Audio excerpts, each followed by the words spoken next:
Hello, Okay, everyone. Nikki, this is your show. Go for it. This is my show. Okay. So we are here today to talk about the new RPA. According to my sources, it is going to be released mid-December, so around December 15th. What is the same in the contract? The transaction process is business as usual. Initial deposit is the same. Loan application verification. Close of escrow date. Buyer investigation, loan contingency, still part of the contract. Disclosures. Closing and possession. Allocation of cost. Still have active contingency removal process. So it's fair to both parties. Notice to perform process remains the same. Can you all see my screen? Yes. Yes, okay. What's new? And according to them, better. Format. All contract negotiation points have been moved to the beginning of the contract in an easy to read, easy to understand grid format. Only liquidated damages, arbitration, and counteroffer terms remain in the body of the agreement. So nowhere else in the contract do you write in anything anymore. It's only those first 3 pages. There's no separate summary form needed to quickly find relevant terms. The grid is part of contract. It's increasing the chance that the substantive clause will be reviewed. That's kind of up for debate. No more fumbling around to find negotiation terms, reducing the chance of missing something. No struggling to find detailed paragraph terms. There is now a quick reference in the grid, making it easy to direct a client without having to flip through each page to find a clause. No more being surprised by a hidden checkbox or inserted number change. I don't remember the old until designated. Oh, yes, I do. There used to be a box that would say that the loan contingency used to remain in effect until the close of escrow, but it was kind of hidden and people would miss it all the time. All contingency periods default to the same time period, so changes to timeframes are now easy to identify. There is now more space between lines and paragraphs and added subparagraphs for an easier read. Clear designation of items included. Separate addenda, not entire contract for mobile homes, probate sales, tenancies in common and stock cooperatives, and tenant-occupied properties. So the mobile home contract goes away, the probate contract goes away. Tenant in common is just going to be an addendum. They've reorganized the paragraphs, so everything is logically grouped together. I do like this part of the contract, the new contract. It does make more sense this way. Contingencies are all grouped together. Liquidated damages and arbitrations are now in a box, so you can really see them very well. And the order of paragraphs is not disjointed. It flows naturally. So that's a quick, a little more summary. They reorganize the signature paragraphs. It's easy to identify if subject to seller counteroffer or backup offer. Entity signatures are built in, which eliminates the need for most RCSD forms. So at the end of the contract, you can put in that representative capacity information. There's more space to avoid overlapping of signatures on text and more space for super long names. In the real estate broker section, it's now easy to identify if there are multiple agents or even co-brokerages. And it's easy to identify electronic communications such as email addresses or text numbers. Risk management benefits. The visual impact and perceived real content changes may cause more licensees to get educated, and you no longer have to hunt and peck to find changes or be embarrassed or have to pay if you miss something. So that's just kind of a real quick summary. I'm going to share a different screen now.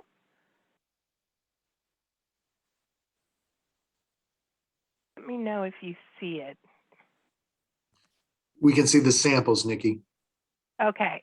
All right. So this right here, this is the grid. So when anyone talks about the grid in the contract anymore, it is these three sections.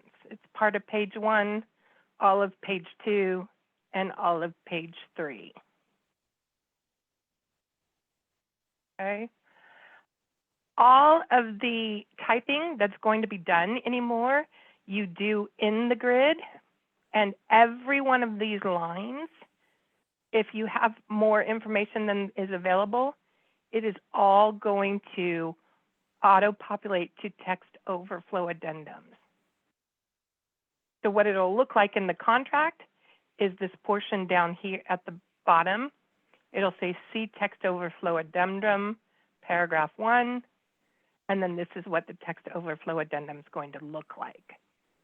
So it will reference the paragraph and have the verbiage that doesn't fit.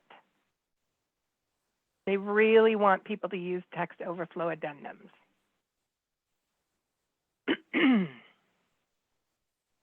Paragraph 1.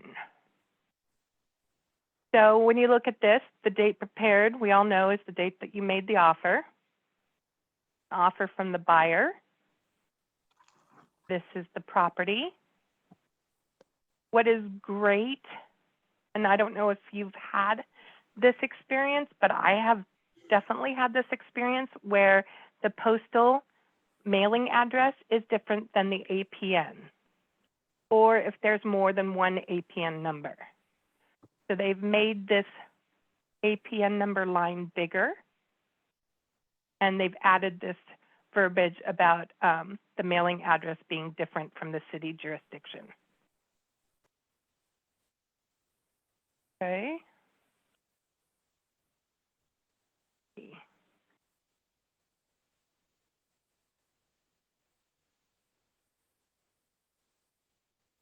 All right. Terms of the purchase and allocation of cost. The items in this paragraph are contractual terms of the agreement. Their reference paragraphs provide further explanation. It's telling everybody that this form is 16 pages long, and it's telling everybody they need to read all 16 pages. So, quickly, this from A to F, this is all the financial terms have now been put in A to F. The first thing is the purchase price. This paragraph number right here means that if you want to read about what we're talking about, you're going to go to paragraph 5, which is actually on page 4. Purchase price goes here. There's the all cash designation right there. If you check this box, it will blur out the loan amount information. Okay. Next, we have the close of escrow. And you have them right next to each other, either 30 days or 10 days or 15 days after acceptance, or on a specific date. Expiration of offer defaults to 3 calendar days. It's now up here in the front rather than hidden in the back on page 9, which is kind of nice, especially if you're sending an offer over and you're only giving 24 hours to review it. Initial deposit. So what's different now is if you were to put right here 3% of purchase price, the zip forms is going to be able to calculate that for you. The percent number above is for calculation purposes, and it's not a contractual term. It also defaults that it's 3 business days after acceptance, and it's saying now completely by wire transfer. All deposits are supposed to be done by wire transfer. You can put in another way, but they're making it so that if escrow says that they will not accept a check, then your client has to do it by wire transfer. The one thing you need to know now is the initial deposit amount. If the purchase price changes in a counteroffer, the initial deposit stays the same unless you put in the counteroffer that it's going to go 3% of the new purchase price. Okay. Increased deposit. Money placed into escrow after the initial deposit. You have to use this form DID because the liquidated damages does not apply if there's an increased deposit. You can say the percentage of the purchase price for the increased deposit and it'll calculate it for you. What you're going to do now is state when it's going to happen, a specific date or a number of days. Okay. Loan amounts. First trustee. If you put the percentage, it's going to calculate it for you again, which is very nice. The default is conventional. If it's FHA or VA, you have to click that. And if you click either of those, Zip Forms is going to add the FHA VA amendatory clause and the home inspection disclosure. They want everyone that's getting an FHA or VA to have this signed. Fixed rate interest rate or initial adjustable rate not to exceed certain percentage. This is a new term right here, points. Buyer to pay 0 points is the default, or you can say up to what % of the loan amount are they going to pay down. They've added a checkbox here if the financing is going to be seller financing. If it's an FHA or VA is checked, deliver a list of lender required repairs. This now happens 17 days after acceptance. That old FHA repairs form is going away. From now on, the request for repairs, whether they are lender required or just a buyer's request, it all goes on the same request for repairs form. Okay. Additional finance amount, percent of the purchase price, conventional, seller financing. We have the interest rate again and the points again. Oops, sorry. This is new. I do like this. Occupancy type. Primary is the default, or if checked, it's a secondary or investment. So Nikki, I have a quick question. On the additional Sure. finance, is that where a second, if someone was getting like an 80-10-10 or something like that? That's exactly where it would go. Okay, all right. Okay.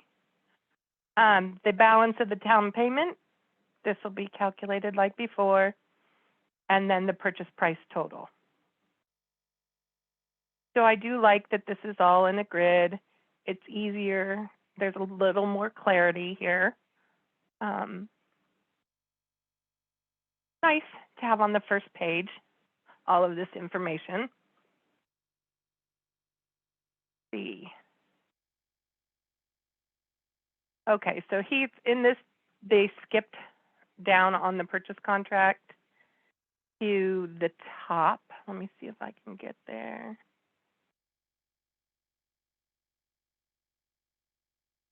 These classes, they kind of jump around a little bit.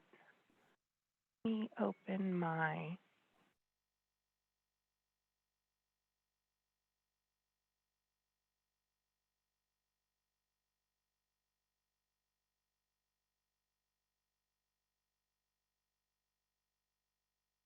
of important.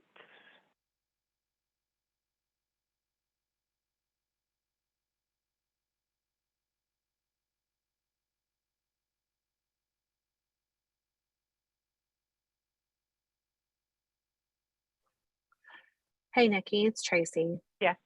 Hi. Just noticing Jeanette actually commented on this. She's sitting next to it. Her microphone's not working. On the bottom of page 1, where it says purchase price total, is there a situation you can tell us about where it would be higher than the top line purchase price? Just curious why it says total. It's basically this showing the whole calculation from B to F. Thank you. Okay, so can you all see the purchase contract sample on my screen right now? We're seeing buyer representation agreement exclusive. Oh, okay, so let me change that.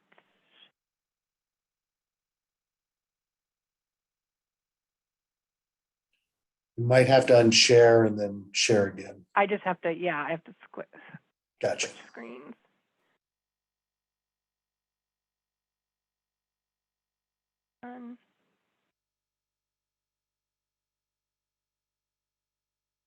You see Now we can see the RPA. page 1. Okay. Correct. So I got so excited about the grid that I skipped the agency disclosure information. Okay, so it's very important, you guys, that this little paragraph number 2 is filled out correctly. And when I say correctly, I guess I should also say completely. The seller's brokerage information goes here. That's the company. I do see a lot of times, sometimes people put their name there. It's Coldwell Banker Coastal Alliance, the license number for the company, seller's agent, and the license number. Okay. Most of the time, if you're going to use the MLS Connect, it'll pull that information for you and fill it out. The boxes need to be checked. The seller's broker represents the seller only, or both the buyer and the seller, is a dual agent. So if Jeanette and Tracy were both the listing agent and the buyer's agent, where Jeanette had the listing and Tracy had the buyer, they would check both because the company is representing both. It is a dual agent scenario. Okay. More than one brokerage represents the seller or buyer. That's 2C right here. So this is for the people that are doing co-listing things with somebody from a different brokerage. I've been seeing that a lot more lately. Not really sure why, but it's happening. Parties each acknowledge a receipt of the possible representation of more than one buyer and seller, and then goes further on. So I don't want to harp, but yeah, just make sure this is filled out. Because if it isn't, you're supposed to fill out the agency confirmation sheet, which is just one more form that we all don't want to fill out. Okay. Moving on. Page 2. Well, we're still on the actually financials, sorry. My bad. G, seller credit, if any, to the buyer. So we're going to go right away and talk about seller credits in the purchase contract. And it says here in the additional terms that the seller credit to be applied to closing costs. So that is supposed to suffice for all the lenders out there. We no longer will have to do an addendum saying seller to credit buyer $5,000 for reoccurring and non-reoccurring closing costs. Hey, We don't Nikki? see that page. Yeah, we're still looking at the first page of the California residential, the RPA. Oh, It didn't switch is over. that what you were going to ask me, Peter? Yeah, I think so, because he says he can't see it. Okay, hold on. Zoom in. And Nikki, is 2D automatically checked possible representation for us? 2D. 2D, Or 2B? D like dog. Possible representation. Yes, yes. Oh, that is goody. automatically checked. Thank you. Sure. Okay, let's see what screen you guys are looking at.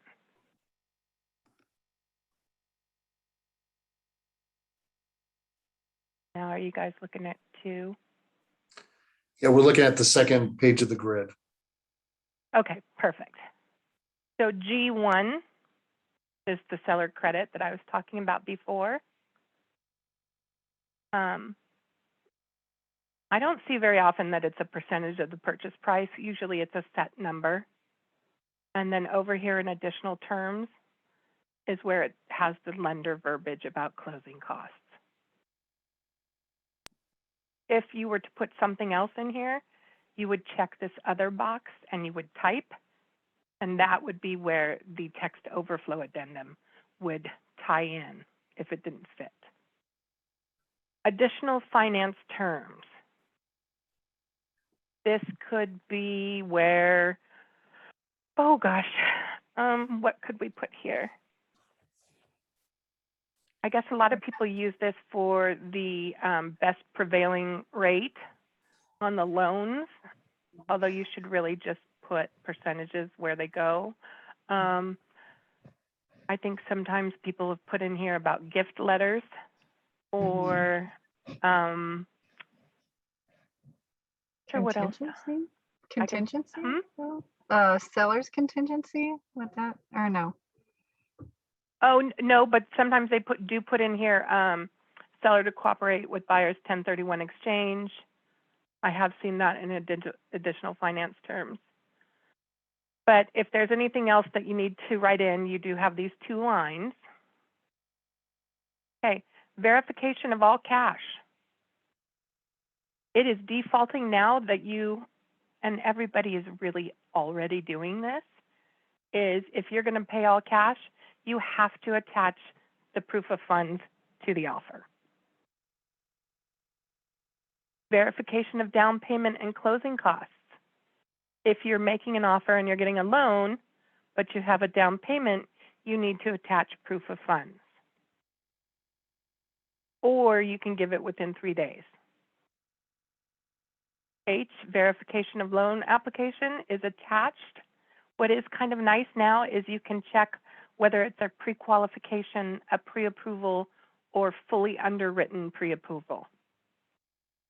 Kind of nice if you're the listing agent and you can see right away what it is rather than having to go all the way to the end of the contract to find the pre-approval or the proof of funds. Okay, I.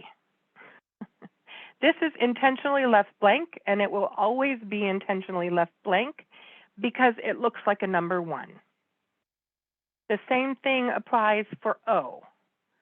So in the contract, it literally says I and intentionally left blank. J, final verification of condition happens 5 days prior to close of escrow. K, this is a new one, which is great.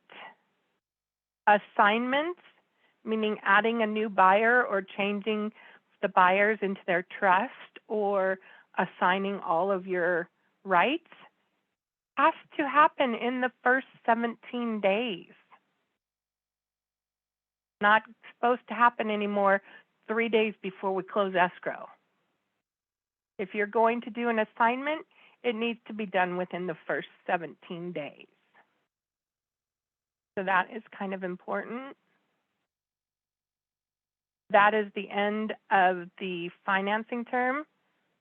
If the seller credit is negotiated later on in the transaction, then that area would not apply. That is correct, Kathy. Nikki, can I ask you, on I'm sorry, assignment request, would you tell me what that is again? So a lot of buyers now are, they're putting on the contract their names, but then they decide during the escrow period that they want to then purchase it in their trust. And a lot of times this is happening in the last week and it's causing issues. Or all of a sudden, Joe Smith needs to add his mom, Maggie Smith. Well, if he needs to add his mom, this needs to happen in the first 17 days. Okay, so it's for additional purchasers and or trusts. Okay. Okay, Yeah. Thank you. Sure. Okay. So Nick, can I have one more question to follow up on that? This is Tracy again. Should a buyer do this? I mean, try to do this, attempt to do it after this 17 days. What is the ramification if the seller doesn't agree? Can the seller That's what I want to know. Is cancel? it like a contingency? Is this a contingency? If you could elaborate, that'd be great. Thank you. Okay, so what they're saying now is the seller cannot disagree during those first 17 days for any reason if somebody wants to do an assignment, as long as the loan funds, that's all that matters. That's the other thing, you guys, they're getting away from if you check all cash and then the buyer changes to a lender, as long as the property funds, the seller really can't disagree. Either way, they're getting their money, and as long as it goes through, that should be all that matters to the seller. What they're trying to do with this assignment is to make it so that everybody's not scrambling at the end, or I've had a few transactions where somebody was added on and then it kind of kicked the loan approval process back. So they want to try and make the assignments happen no later than the actual loan contingency removal. You could still do it and the seller can agree to it as long as it doesn't interfere with the timing of the contract. Yeah, Nick, that's kind of my point. It's like it would affect the timing. If you add someone at the end and then they have to go back through a loan process of some sort, then it would extend the escrow because the loan wouldn't be able to be funded because of it. And the same for a cash purchase. If they switch to financing, obviously it's going to be a longer, but a cash purchase could be like 14 days. And then with a loan, it's going to be, substantially longer. So so if you're switching from cash to a loan, if it's a 15-day escrow and it can't happen, in that case, the seller could absolutely say, no, we said 15 days. If you can get the loan in 15 days, great. If not, I have the right to cancel. Okay, so I'm just thinking but from if it's like a normal perspective as well. Yes, that's really helpful. So as long as it doesn't negatively affect the seller, they need to just go with it, and that's kind of what the terms are. They're saying as long as it doesn't affect the transaction and the flow, then the seller doesn't really have the emphasis to say no to it something. Well, and not to drag this and beat a dead horse on this, but so when a seller is approached with that, like, hey, hey seller, hey listing agent, my buyer needs to add their mom onto it, and we need to go put that through the process, and it's going to extend it. Can the seller then at that point say, well, you're changing the terms? Then can they add then a per diem onto that at that point, or is it too late? They can negotiate it. Yes. Okay. All right. Thank you, Nick. Sorry to drag that out. You're welcome. Hey, No, Nikki, that's okay. Nikki, we also have a question from Mary Werlich. Okay. Hey, so if Hi. this was an investor and they were going to have an assignee, which would end up being a whole different buyer in the end, is this still the same location? No, it's not. It is talking. Great question, Mary. Thank you. Carlos, if the assigning they wouldn't know at the beginning of the contract about the assigning. what this is saying right here is that you're supposed to tell the seller and escrow and the lenders, all parties, before 17 days if you are going to assign it. And merely if it's an investor where they do have a whole new buyer, this is part of the reason why they've now included that time frame, because if it's done before 17 days, they can usually still close within a normal time frame. But if you have these investors that have been changing like on day 20, they don't want that happening anymore. They want to give everybody the time to close in the terms that have been agreed upon. Usually, if we all think about it, these investors do kind of know before day 17 whether or not they're going to assign somebody else to buy the property. They're kind of trying to light a fire under people's feet. Like, if you're going to assign it, that's great. Assign it, but let's do it before it continues on the time periods. Okay, thanks. Does that help? Yeah. I hope. Okay. All right. Time frames. From I to N, we're basically talking about time frames now. So we did the final verification is 5 days. The assignment is 17 days. Everything now in the contract is 17 days. The loan happens 17 days after acceptance. The appraisal happens 17 days after acceptance. Loan and appraisal, if you check these boxes, you do not need to submit a contingency removal with your offer. Checking here means that they are not a part of the agreement, and you don't need to add that contingency removal stating that. You're going to put in the appraised value, the minimum price there. Okay. L, investigation of property, 17 days after acceptance. What's kind of nice is the informational access to the property, 17 days after acceptance. A lot of times lately, now that everybody's shortening their time periods to maybe 10 days on investigation, they're leaving the access to the property at 17. And it has become sometimes an issue because the sellers think that the buyers can't come on the property anymore. And that's not true. They have access for the full 17 days. So buyer's right to access the property for informational purposes only is not a contingency, and it does not create additional cancellation rights for the buyer. Okay, if you are going to be removing your investigation in the contract, you do actually need to check this box here, and it will attach the contingency removal form. Okay, so what they've done as well, which is kind of nice, is they have separated those investigation contingencies for us.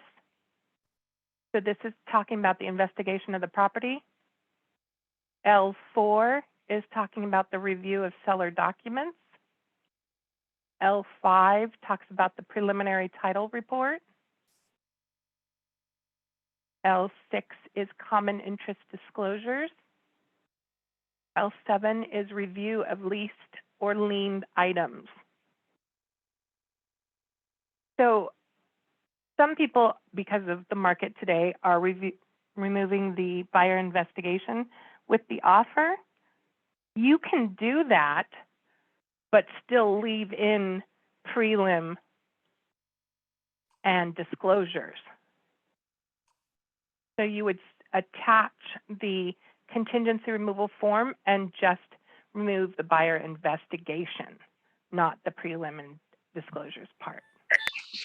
Nikki, can I ask you a question that's kind of general, not just about this form? If you're doing on the appraisal, if you're doing an appraisal contingency, but you'll be willing to pay up to 25,000 if it's under or something, and you set a specific amount that you are willing to go over and above. Do you do no appraisal contingency, or do you leave it as an appraisal contingency and just put a higher price there? Because, you know, you're basically saying if it doesn't have to appraise for what I said, but there's a limit. How do you? I would do the no appraisal contingency, and then would put that buyer is willing to pay no more than $10,000 if property. So, but would you put that the appraisal contingency based on the appraised value? If say it's $1 million, you're willing to spend $1,050,000, but no more, and then say no appraisal contingency. Is that how you put that in there? You could put it under additional finance terms, right? Or you could, yeah. I guess I'm asking you, is that an appraisal contingency if you're setting a limit on your appraisal contingency?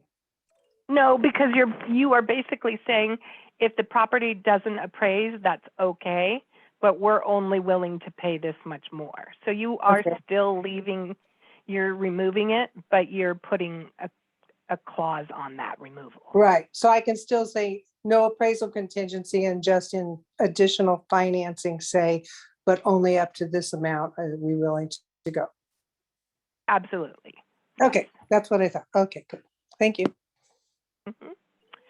Sale of buyer's property, L8. If the buyer needs to sell their home in order to purchase the property, you now check right here. Okay, everybody with me so far?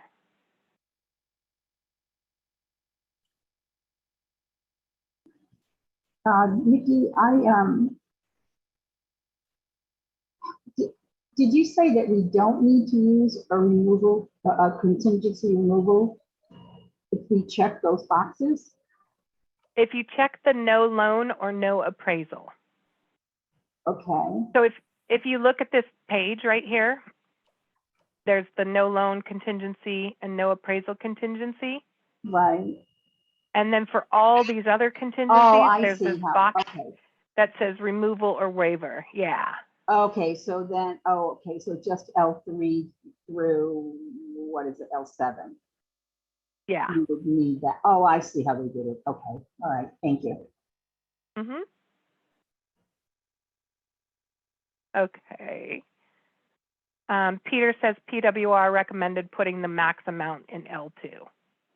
So if the purchase price is $1 million, you're going to put $1 million there on L2.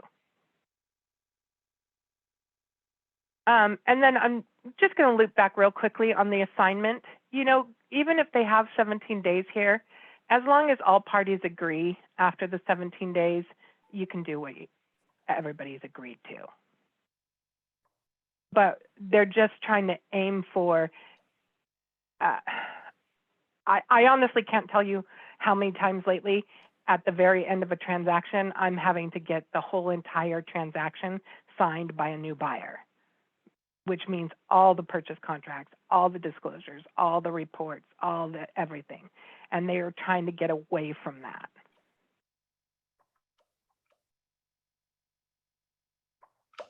Oh, Peter, sorry, they said put the 1,050,000 in Heidi's example.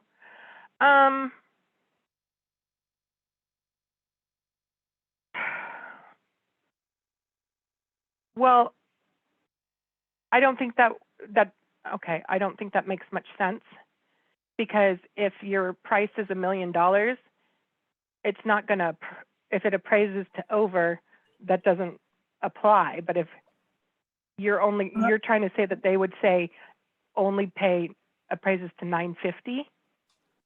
Well, basically you're saying, okay, I'm going to buy this for $1.1 million, and it's probably only going to appraise for $1 million. If it doesn't appraise for $1.1 million, I'd go to $1.05 million. I mean, it would have to be a lower. Yeah, I don't know if I would go that far. I tend to think that some listing agents would probably might pull that. None of the classes that I've taken have said to do it that way, but you can.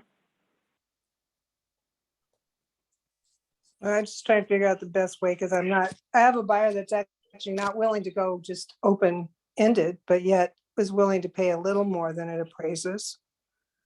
I would just do it. Personally, all the ones that I've been working on now, it's no appraisal contingency, and then you just put that the buyer will pay Up no to a more certain than, Okay, yeah. I think that makes sense. That makes sense. Okay. All right. Time of possession. Possession. In the front now. Upon notice of recordation. So it's changed. In the contract now it says 5 p.m., but what it says defaults to now is upon notice of recordation. So if you record at noon, that is when the possession starts now. If you don't record till 5:10 or 5:11, which for whatever reason has happened to me 2 times this week already, that's when possession starts. Or 6 p.m. on the day of recording, or whatever time on the date specified in 3M2. Okay. Just remember, if you are letting the seller stay in possession and you don't put a time right here, the time of possession is 11:59 p.m. Okay, seller occupied or vacant units. Niki, just backing Yes. up a little. Notice of recordation, to whom and by whom? Is it when title tells me, when escrow tells me, when I tell the client? Or is it deliberately left undefined? It is when title says that the property has been recorded. So if title tells escrow, and then escrow tells me, I'm not hearing it directly from title. That's okay, as long as it's title or escrow. But what they're saying is if it records at noon, your client, if you don't change it, does not have to wait till 6 p.m. to get the keys. If I tell them. Yeah. Right. Okay. Yeah. Thank you. Good. Okay. Seller occupied or vacant units, close of escrow date, or if checked below. And you would put, the first one is blank days after close of escrow, 29 or fewer. So that will automatically attach the SIP form, the seller in possession form. Or if you check here, 32 days after close of escrow. And that would automatically add the RLAS form, the residential lease after sale. Okay. Niki, I have a question again about the time of possession. What is there any liability to the buyer if it says upon notice of recordation and you don't tell and the sellers are still in there? Let's say the notice of recordation is at noon and the sellers at 3 p.m. are still in the property, but you haven't gotten notice from escrow or title yet, which happens sometimes. And let's say the seller, God forbid, falls and breaks his leg inside the house. Is the buyer responsible for that at that point? I mean, That is a really good question. I just think there's a liability there for the buyer. Or unless this stands by what it says, if you say or 6 p.m., You can on just check, the date of yeah. closing, then I guess you could say that contractually, the buyer is not responsible until after 6 PM. Is that correct? Yes. Okay. So let's just make sure the seller's out the day before we close. Right. Right. It is always a good idea to have those sellers out before. Yeah, really. I've had some who wouldn't leave until the recording, so. I think we all have had those Yeah, ones. so just Uh-huh. checking. Okay, thank you. So M3, tenant occupied units. If that is checked, the tenant occupied property addendum, it's no longer called the TIP form, the tenant in possession.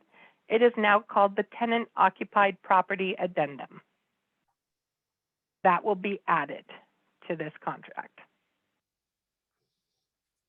So it is kind of nice that as you're going along and checking these boxes, Zip Form is going to add these forms for you. And once again, all these things in the paragraph column are the paragraphs in behind the first three that actually explain everything. Okay. Documents, fees, and compliance. These are seller delivery of documents, 7 days after acceptance. Sign and return escrow holder general provisions, supplemental instructions. So this has changed, guys. Everybody is supposed to have their escrow instructions returned in 5 days. We'll see how that works. But yeah, those escrow instructions are supposed to be signed and returned within 5 days. Guess we're putting escrow's feet to the fire. Time to pay fees for ordering HOA documents. Seller now has to pay those for those HOA documents in 3 days.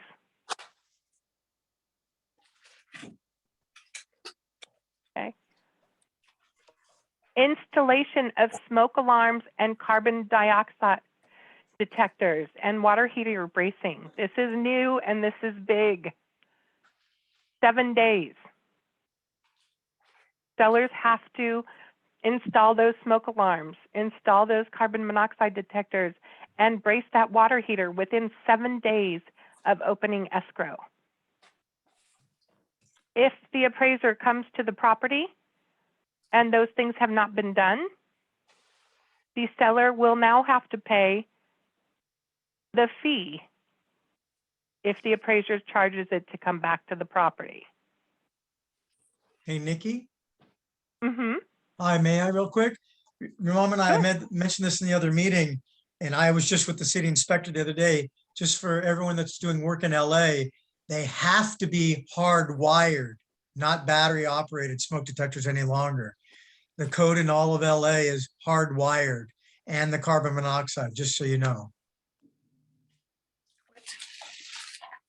That's interesting. So all of those homes built in the 1900s Absolutely. have to, wow. Yep. Woo.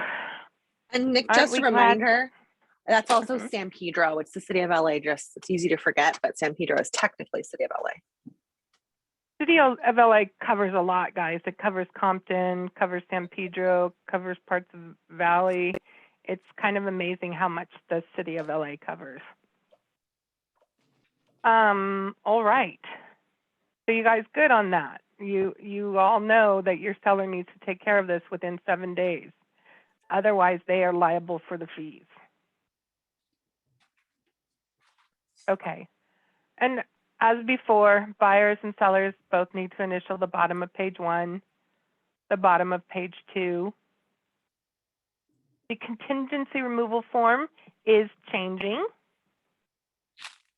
So there will be a new contingency removal form in December. It is better. It's longer. Okay. Page 3. Items included and excluded in the contract. They have made this bigger, which is good.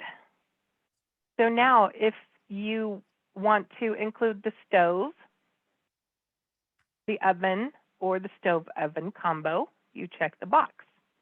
Refrigerators. They've added wine refrigerators, washer and dryers, dishwashers, microwaves. Video doorbells has been added. Security camera equipment has been added.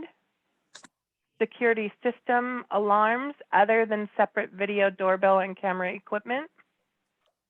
Smart home control devices.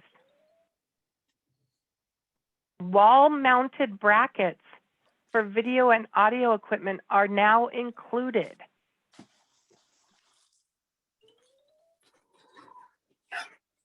Above ground pools or spas. I don't know why this one is checked. I guess apparently lots of people have issues in their deals. Bathroom mirrors are included. Electric car charging systems and stations are included. Potted trees and shrubs shall be included.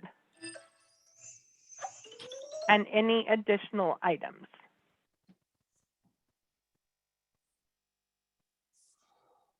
Okay.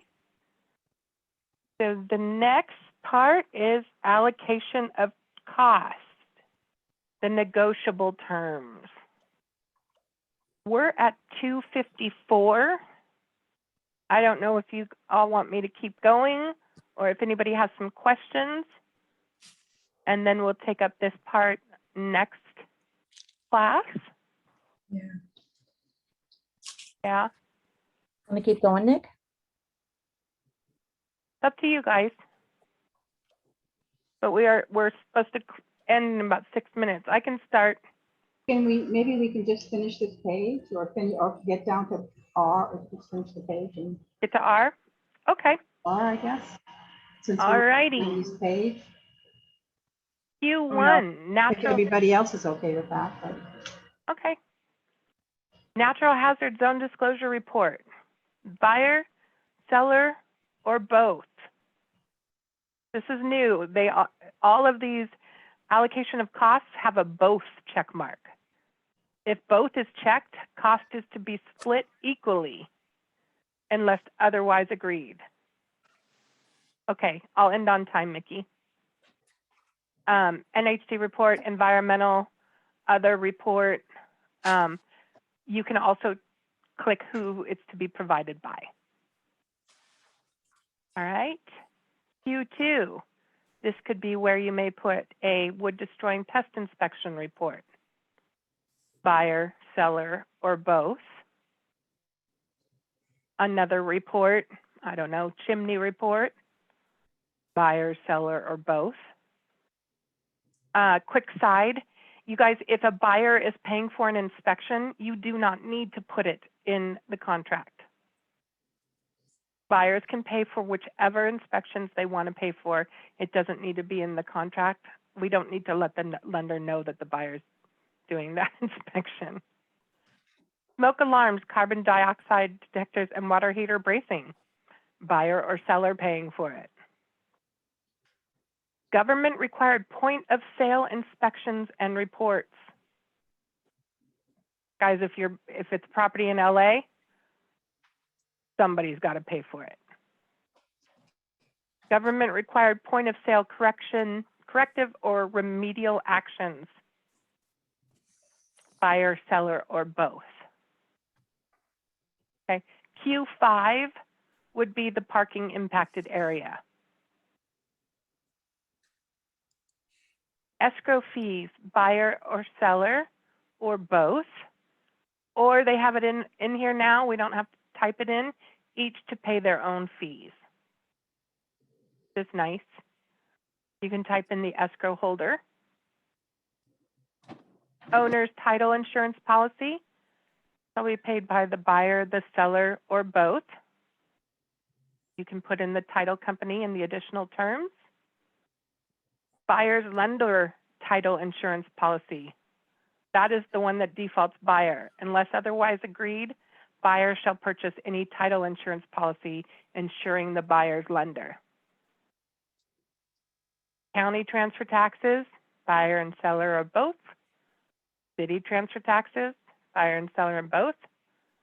HOA fee for preparing disclosures, seller pays for that. There's no choice. HOA certification fee, the buyer pays for that. There's no choice given. HOA transfer fees, buyer, seller, or both. Unless otherwise agreed, seller shall pay for separate HOA move-out fee and buyer shall pay for separate move-in fee. Applies if separately billed or itemized with cost and transfer fee. So that is kind of nice. The contract now tells you who's going to pay for those. Private transfer fees, buyer, seller, or both. Other fees or costs. Home warranty plan. I'm probably going to talk a little bit about this in the next class, so this is a pretty good place to end it. Buyer, seller, or both. Buyer waives home warranty plan. Cost not to exceed this amount issued by this company. So we're going to end here. Hey, Nikki. And yes. On the private transfer fee, it says seller or if checked buyer or Sorry. both. Yeah. Yes. I think The seller is to pay it, or if checked, the buyer or both. I misspoke. I'm sorry. Okay. Nikki, on the, on, is it two? Q2 and 3 for the reports. Is there any place else? I didn't go through the entire contract. I just figured it out shortly before the class, but is there any place else where we would ask for termite? Or is that where we ask for the termite report? That would be where you're asking for it. Okay, so we're not using the other form anymore? Isn't there a form? I can't remember what we did with termite now. There used to be the wood destroying pest inspection form, but that's not there anymore. Yeah, that's long. Some people wait until the request for repair to ask for it, but that's kind of silly to ask for the termite inspection when you're asking for the request for repair, because normally you want to ask for them to take care of it. Okay, so that's where we still put for them to take care of sections 1 or 2 or whatever, but this is where we would ask for the report to be. Right. Okay. And honestly, guys, once you get past page 3, other than checking certain addendas that apply, the only other place that anything would be written is in liquidated damages arbitration or in page 10 with the representative capacity information. Nikki, Yes. what is the date that this is implemented? I've been out of state. Well, December 15th.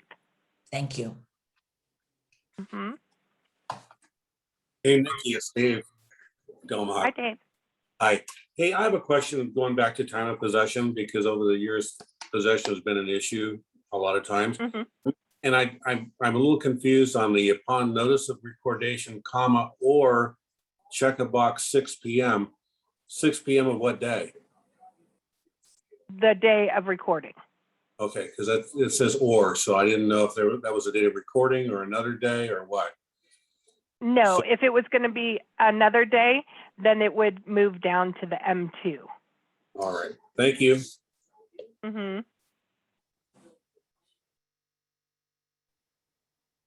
Any other questions? You're doing a good job. Thank you. Thank you. Oh, no, thank you. Really good training, Nikki. Thank you. You're welcome. If you guys have any questions, write them down and ask me next time, because more likely than not, everybody has the same questions. I'm going to check on that assignment to see if there's a better, more better stated than what I did.